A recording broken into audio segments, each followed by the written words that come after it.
ഒരുപാട് പേര് കുട്ടികളെ വഴിതെറ്റിക്കാൻ വേണ്ടിയിട്ട്, കാരണം കുഞ്ഞു മക്കളല്ലേ, പാരൻസ് രണ്ട് കൈയും രണ്ട് കണ്ണും രണ്ട് കാതും ഒക്കെ അവരുടെ പിന്നാലെ ഇങ്ങനെ ഈ വീട്ടുകാരെല്ലാം ചെയ്തു തരുന്നുണ്ട്. അപ്പം ഞാൻ ലാവിഷായിട്ട് നടക്കുന്നത് 6th എഡ്യൂക്കേഷൻ തൊട്ട് സമൂഹത്തിൽ നമ്മൾ കുറച്ചുകൂടെ വലുതാകുമ്പോൾ അതൊക്കെ പ്രാക്ടിക്കലായിട്ടുള്ള കുറച്ച് കാര്യങ്ങളും കൂടി പഠിപ്പിക്കുകയാണെന്നുണ്ടെങ്കിൽ പിന്നെ കൊച്ചു മക്കളെ പറഞ്ഞിട്ടും കാര്യമില്ലെന്നേ. കാരണം ഈ ഒരുപാട് പേര് കുട്ടികളെ വഴിതെറ്റിക്കാൻ വേണ്ടിയിട്ട്, കാരണം കുഞ്ഞു മക്കളല്ലേ, അപ്പോൾ അവർ വിചാരിക്കും അവർ പറയണായിരിക്കും നല്ലത്, നല്ലത്, ആ ലൈഫായിരിക്കും നല്ലത്, ഈ ലൈഫായിരിക്കും നല്ലതെന്നൊക്കെ പറഞ്ഞാൽ കുഞ്ഞു മക്കളുടെ മനസ്സ് ചാഞ്ചാണ്. വിവരമുള്ളതും ബോധമുള്ളതും ഒരുപാട് പേര് കുട്ടികളെ വഴിതെറ്റിക്കുന്നത് കൊണ്ടാണ്. പിന്നെ മാക്സിമം പാരൻസ് രണ്ട് കൈയും രണ്ട് കണ്ണും രണ്ട് കാതും ഒക്കെ അവരുടെ പിന്നാലെ ഇങ്ങനെ, കാരണം ഭക്ഷണം ഉണ്ടാക്കി കൊടുക്കുക അല്ലെങ്കിൽ അവരെ വളർത്തുക എന്നതിലുപരി അവരെ പിന്നാലെ ഇങ്ങനെ ഒരു പറക്കം മുറ്റുന്നത് വരെ ഇങ്ങനെ പിടിച്ചു വെച്ച് പിന്നാലെ നടക്കുക. അല്ലാതെ ഇപ്പം എന്താ ചെയ്യുക? മാതാപിതാക്കളാരും പണ്ടത്തെ പോലെയൊന്നും അവരുടെ ബുദ്ധിമുട്ടോ വീട്ടിലെന്തുണ്ട് ഇല്ല എന്നുള്ളതല്ല, അവരെല്ലാവരും മാക്സിമം എൻ്റെ കുട്ടിയും മറ്റുള്ള കുട്ടികൾക്കൊപ്പം നിൽക്കണം എന്ന് വിചാരിച്ചിട്ട്, പണ്ടൊക്കെ ദാരിദ്ര്യവും ബുദ്ധിമുട്ടും ഒക്കെ വീടുകളിലുണ്ടായിരുന്നു. ഇപ്പോൾ അതൊന്നും ഇല്ല.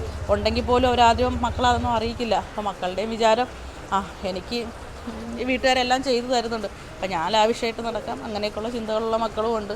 നമ്മളെന്തെല്ലാം കാണുന്നു കേൾക്കുന്നു. കുഞ്ഞുങ്ങൾ സ്വന്തമായിട്ട് ചിന്തിക്കുക. പഴയ പോലെ തന്നെ അല്ല. ഇപ്പം കുഞ്ഞുങ്ങൾക്കൊക്കെ ചുറ്റുപാടും നടക്കുന്ന എല്ലാത്തിനെക്കുറിച്ചിട്ടും നല്ല ബോധമുണ്ട്, ഇതറിയാം. അപ്പം എന്നെപ്പോലുള്ള കുട്ടിക്കാണ് അത് സംഭവിച്ചത്, അപ്പോൾ എനിക്ക് സംഭവിക്കാതിരിക്കണമെങ്കിൽ ഞാൻ തന്നെ അത് ശ്രദ്ധിക്കണം എന്നൊക്കെ അത്രയേ ഉള്ളൂ. അല്ലാതെ അതിലപ്പുറമൊന്നും നമുക്ക് ഉപദേശിച്ചിട്ടും ഇതാക്കിയിട്ടൊന്നും നമുക്ക് ആരെയും ജീവിതം അവർ ജീവിച്ച് തന്നെ പഠിക്കണമെന്നുള്ളതാണ്. അല്ലെങ്കിൽ ചുറ്റുപാടുകളിൽ കണ്ടൊക്കെ മനസ്സിലാക്കണം. നല്ല ബുദ്ധിയുള്ള കുഞ്ഞുങ്ങളാണ് ഇപ്പോൾ. പണ്ടൊക്കെ ഒരു 10ാം ക്ലാസ്സൊക്കെ എടുത്ത് നോക്കിയാൽ എത്ര പേരാണ് ജയിക്കുന്നത്? ഇപ്പോൾ എല്ലാവർക്കും ഫുൾ A+ ഒക്കെ അല്ലേ, മാർക്ക് കുറവുള്ള കുട്ടികളൊന്നും ഇല്ലല്ലോ. അപ്പോൾ ഇത്രയും നല്ല ബുദ്ധിയുള്ള, ഇത്രയും നല്ല കഴിവുള്ള, ഇത്രയും കാലിബറുള്ള, ഇത്രയും ടാലൻറ്റഡ് ആയിട്ടുള്ള കുട്ടികൾ ശരിക്കും ഭാവി തലമുറയ്ക്കൊരു വാഗ്ദാനമായിട്ട് ജീവിക്കണം, ആവശ്യമില്ലാതെ. പിന്നെ കൊച്ചു മക്കളെ പറഞ്ഞിട്ടും കാര്യമില്ലെന്നേ. കാരണം ഈ ഒരുപാട് പേര് കുട്ടികളെ വഴിതെറ്റിക്കാൻ വേണ്ടിയിട്ട്, കാരണം കുഞ്ഞു മക്കളല്ലേ, അപ്പോൾ അവർ വിചാരിക്കും അവർ പറയണായിരിക്കും നല്ലത്, ആ ലൈഫായിരിക്കും നല്ലത്, ഈ ലൈഫായിരിക്കും നല്ലതെന്നൊക്കെ പറഞ്ഞാൽ കുഞ്ഞു മക്കളുടെ മനസ്സ് ചാഞ്ചാണ്. വിവരമുള്ളതും ബോധമുള്ളതും ഒരുപാട് പേര് കുട്ടികളെ വഴിതെറ്റിക്കുന്നത് കൊണ്ടാണ്. പിന്നെ മാക്സിമം പാരൻസ് രണ്ട് കൈയും രണ്ട് കണ്ണും രണ്ട് കാതും ഒക്കെ അവരുടെ പിന്നാലെ ഇങ്ങനെ, കാരണം ഭക്ഷണം ഉണ്ടാക്കി കൊടുക്കുക അല്ലെങ്കിൽ അവരെ വളർത്തുക എന്നതിലുപരി അവരെ പിന്നാലെ ഇങ്ങനെ ഒരു പറക്കം മുറ്റുന്നത് വരെ ഇങ്ങനെ പിടിച്ചു വെച്ച് പിന്നാലെ നടക്കുക. അല്ലാതെ ഇപ്പം എന്താ ചെയ്യുക? കാക്കയ്ക്കും പൂച്ചയ്ക്കും കൊത്തിക്കൊണ്ട് പോവാതെ. ഇപ്പം തന്നെ ആ കുഞ്ഞിൻ്റെ കാര്യം കണ്ടില്ലേ, കല്യാണിയുടെയൊക്കെ ഭയങ്കര സങ്കടം തോന്നുന്നുണ്ട്. അതൊക്കെ ആർക്കും അങ്ങനെയൊന്നും വരാതിരിക്കട്ടെ, ഒരു മക്കൾക്കും ഇങ്ങനത്തെ ഗതിയൊന്നും വരാതിരിക്കട്ടെ. ഏത് കുഞ്ഞുങ്ങൾക്ക് വന്നു കഴിഞ്ഞാലും ഏതെങ്കിലും ഒരു വീട്ടുകാർ അവരല്ലേ അനുഭവിക്കുന്നത്, ആ കുഞ്ഞും അത് അനുഭവിക്കുന്നില്ല. അതൊക്കെ കേൾക്കുമ്പോൾ ഭയങ്കര വിഷമമുണ്ട്. നമ്മുടെ ചുറ്റുപാട് നടക്കുന്ന കാര്യങ്ങളൊക്കെ കാണുകയും കേൾക്കുകയും അറിയുകയും ചെയ്യുമ്പോഴൊക്കെ ചിലപ്പം അതൊക്കെ ആലോചിക്കുമ്പോൾ ഭയങ്കര വിഷമമുണ്ട്. അപ്പം നമുക്ക് വന്നില്ല എന്ന് വിചാരിച്ചിട്ട് മറ്റുള്ളവർക്ക് വരുമ്പോഴും അത് കാണുമ്പോഴും ഭയങ്കര വിഷമമാണ്.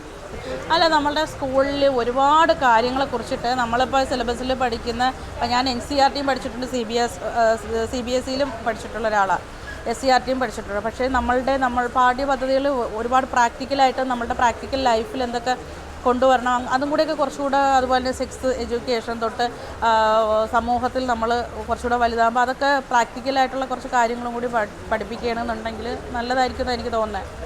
നമ്മൾ എത്ര ബോധവൽക്കരിച്ചാലും എങ്ങനെയൊക്കെ ചെയ്ത് കഴിഞ്ഞാൽ ഈ കുട്ടികളൊക്കെ ഇതൊക്കെ പഠിച്ചിട്ടല്ലേ വീണ്ടും വന്ന് ഇതിലോട്ടൊക്കെ വന്ന് വീഴുന്നത്. അപ്പോൾ അതിന് കുറച്ചുകൂടെ പ്രാക്ടിക്കലായിട്ട് എന്തെങ്കിലും ചെയ്യാൻ പറ്റുന്ന കാര്യങ്ങൾ ചെയ്താൽ നല്ലതായിരിക്കുമെന്നോ. അതിൻ്റെ ഒരു ഇതെന്ന് വെച്ചാൽ കുഞ്ഞുങ്ങളെല്ലാം ഭയങ്കരമായിട്ട് നമ്മൾ ഇപ്പോഴത്തെ കുട്ടികളെയൊക്കെ അമൂൽ ബേബികളാക്കിയിട്ട് മിക്ക പാരൻസും വളർത്തുന്നത്. കഷ്ടപ്പാട് അറിയിച്ചിട്ടോ അല്ലെങ്കിൽ വേദന അറിയിച്ചിട്ടോ ഒന്നുമല്ല. അപ്പം പാരൻസിൻ്റെ ബുദ്ധിമുട്ടുകളോ അവരുടെ കഷ്ടപ്പാടുകളൊന്നും മക്കൾ അറിയുന്നില്ല. അതിൻ്റെയൊക്കെ ഒരു ഇതാണ്. പണ്ടൊക്കെ ഉള്ള കുട്ടികളൊന്നും അങ്ങനെയല്ല, വീട്ടുകാരുടെ വേദനയും എല്ലാം അറിഞ്ഞു വളർന്ന കുട്ടികളാണ്. അപ്പോൾ അതിൻ്റേതായിട്ടുള്ള, പിന്നെ വീട്ടുകാരെക്കുറിച്ച് ചിന്തയുള്ള മക്കളാരും വഴിതെറ്റി പോകത്തില്ല.